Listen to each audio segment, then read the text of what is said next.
Muito bem, continuando o nosso estudo sobre anistia, que é a segunda hipótese de exclusão do crédito tributário, além da isenção, portanto.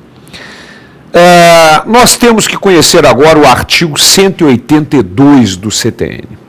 O artigo 182, ele trata da concessão do benefício em caráter individual ou em caráter geral, lembrando sempre que o que nós vamos falar agora, nós já vimos com relação a moratória, parcelamento, isenção e até, de certa forma, sobre remissão também.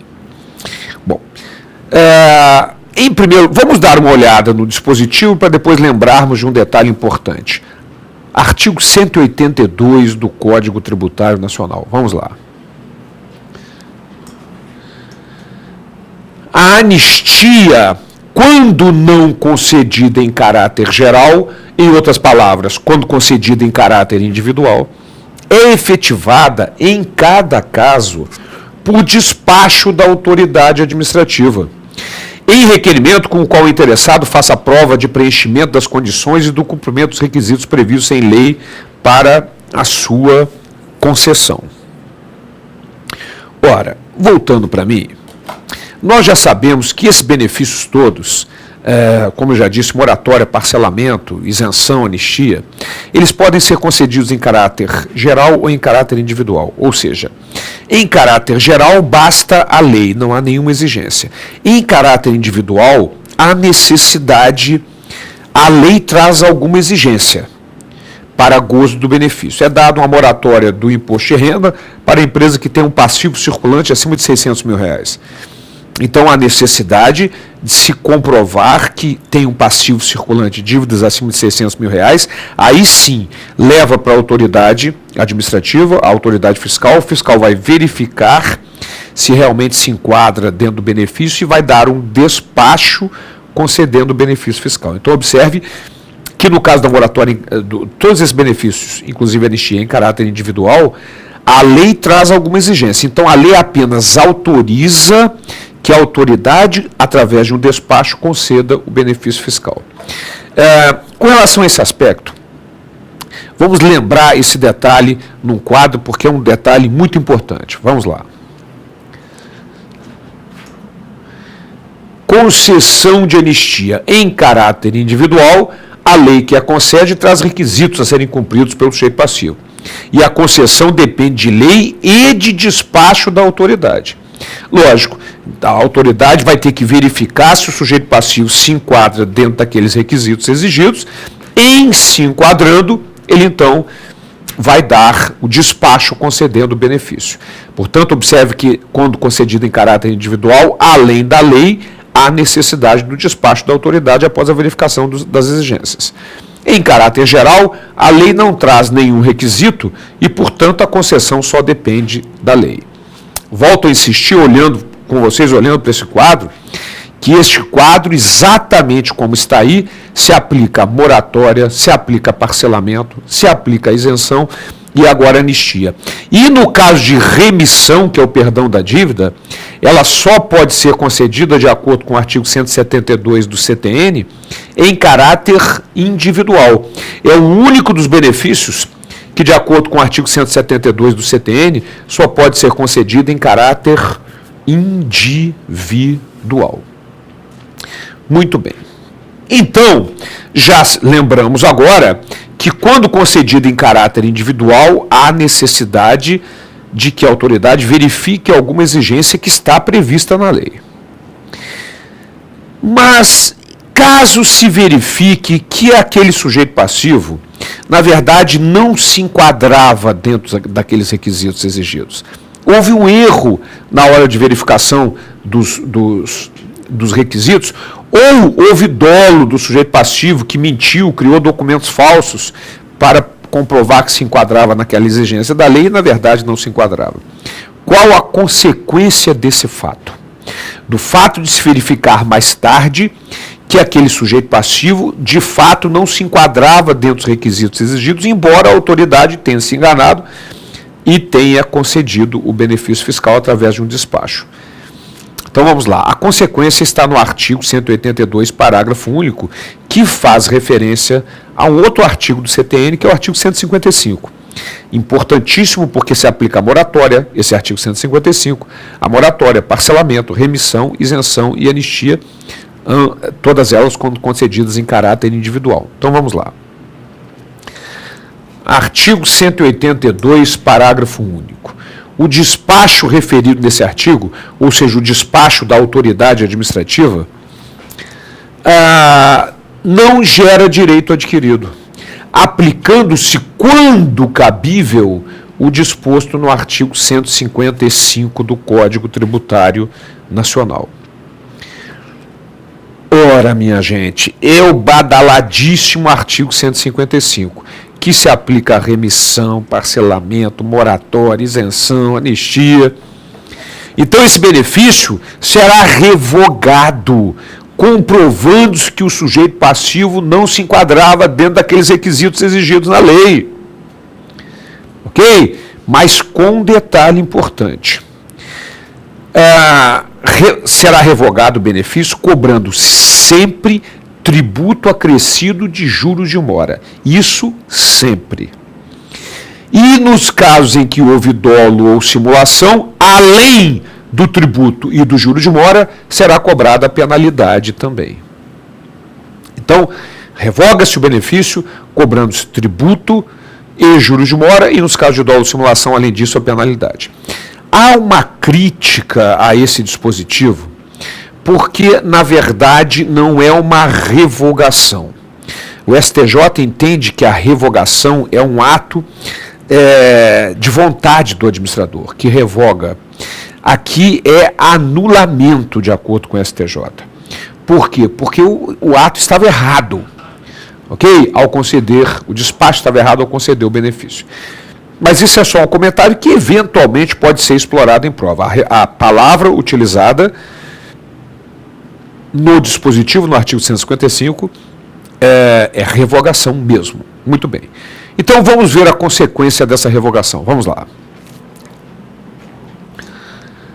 Revogação da anistia em caráter individual. Sem ocorrência de dolo ou simulação, cobra-se o tributo acrescido de juros de mora. Apenas de juros de mora. Né? E, com ocorrência de dolo ou simulação, cobra-se o tributo acrescido de juros de mora e penalidade. É lógico que no caso da anistia, onde se lê tributo, entenda-se penalidade, né? Porque, na verdade, o que se está dispensando na anistia é a penalidade. Então, este mesmo quadro que está aí, que é aplicado para moratória, remissão, parcelamento, isenção e anistia, no caso específico da anistia, ao invés da cobrança do tributo, na verdade, cobrar-se-á a penalidade que deixou de ser lançada. Esta é a questão da anistia. Muito bem, minha gente. Com isso, nós terminamos as hipóteses de exclusão do crédito tributário. E vamos entrar em outro assunto muito importante, que sofreu grandes adaptações com a atual lei de falências, que são as garantias e privilégios do crédito tributário. Mas antes, eu quero fazer um apanhado geral dos benefícios fiscais, com uma imagem desses benefícios fiscais, para lhes ajudar a fixar esse conhecimento relativo aos benefícios fiscais. Então vamos lá, vamos ver essas imagens que vão nos ajudar muito na fixação de todos esses detalhes que nós já vimos. Ora,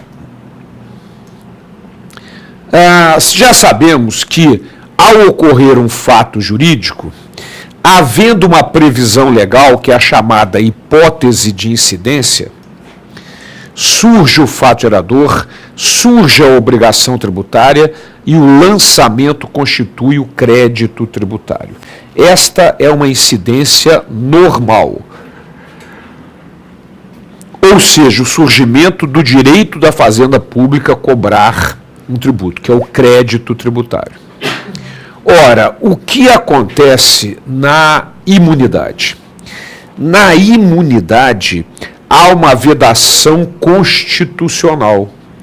Só ocorre o fato jurídico. Por exemplo, a União é proprietária de um automóvel. Isso é um fato jurídico. A propriedade que a União tem sobre um automóvel é um fato jurídico.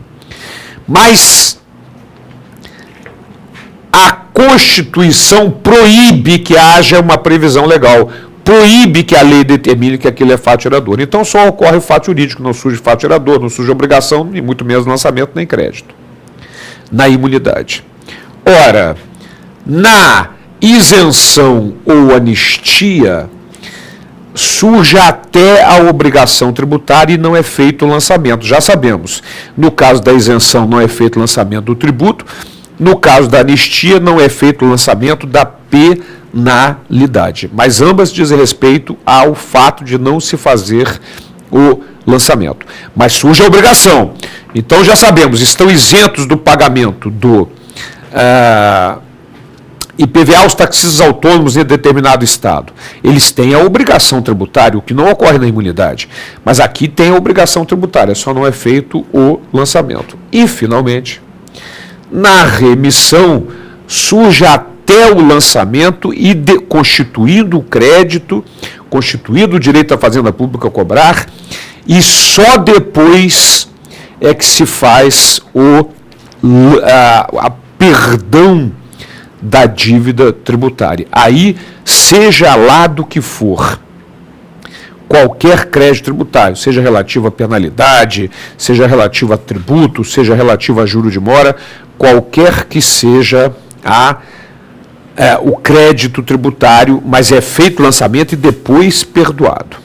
Ora, voltando para mim, então, muito cuidado, se um fiscal de renda chega no estabelecimento, lavra uma auto-infração cobrando tributo e penalidade e depois a lei perdoa a penalidade lançada, isso é remissão, perdão, do artigo 172 do CTN. Por quê? Porque o crédito foi constituído e depois perdoado. Cuidado, a anistia é o fato da lei determinar que não seja feito o lançamento. Ok? Há uma diferença fundamental nesses benefícios fiscais.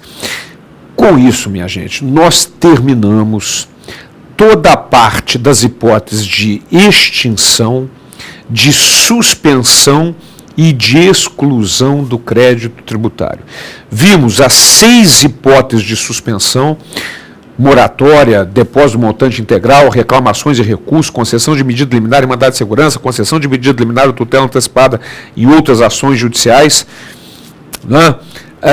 O parcelamento como hipótese de suspensão do crédito. Vimos todas as hipóteses de extinção, a começar pelo pagamento, compensação, transação, remissão, prescrição e decadência, conversão, depósito em renda, pagamento antecipado e homologação, consignação e pagamento, decisão administrativa reformável, decisão judicial passada em julgado e dação em pagamento em bens imóveis, fechando as 11 hipóteses de extinção do crédito tributário, e acabamos agora de ver as 2 hipóteses de exclusão, que são isenção e anistia.